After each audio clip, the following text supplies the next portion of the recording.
il est possible d'incliner le toit ouvrant à commande électrique soit vers le haut, soit vers le bas, ou de le glisser pour l'ouvrir et le fermer à l'aide de cette commande double fonction. Pour ce faire, le contacteur d'allumage doit être à la position ON. Pour ouvrir complètement le toit ouvrant, poussez cette commande. Pour le fermer complètement, poussez la commande de l'autre côté. Pour l'ouvrir ou le fermer partiellement, poussez la commande dans l'une ou l'autre direction pendant le mouvement du toit ouvrant afin qu'il s'arrête à sa position. Le pare-soleil s'ouvrira automatiquement à l'ouverture du toit ouvrant. Cependant, il doit être refermé manuellement. Pour utiliser les fonctions d'inclinaison, assurez-vous d'abord que le toit ouvrant est bien fermé. Pour l'incliner vers le haut, poussez cette commande.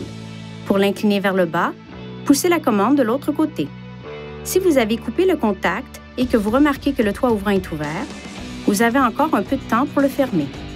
Cependant, si l'une des portes avant est ouverte pendant cette période, l'alimentation électrique du toit ouvrant est annulée. Si le toit ouvrant ne fonctionne pas correctement, effectuez la procédure suivante afin d'initialiser le système. Placez le contacteur d'allumage à la position ON. Si le toit ouvrant est ouvert, poussez la commande vers la position fermeture pour le refermer complètement. Maintenez la commande du toit ouvrant foncé dans la position fermeture. Relâchez la commande une fois que le panneau vitré s'entrebâille et se ferme légèrement.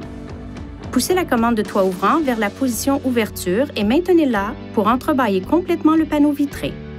Vérifiez que le toit ouvrant fonctionne correctement. L'initialisation est terminée si le toit ouvrant fonctionne correctement. Si le toit ouvrant ne fonctionne toujours pas correctement, nous vous recommandons de vous rendre chez un concessionnaire Nissan. Veuillez consulter le manuel du conducteur pour obtenir des renseignements importants concernant la sécurité et les limites du système, et pour en savoir davantage au sujet de son utilisation et de ses caractéristiques.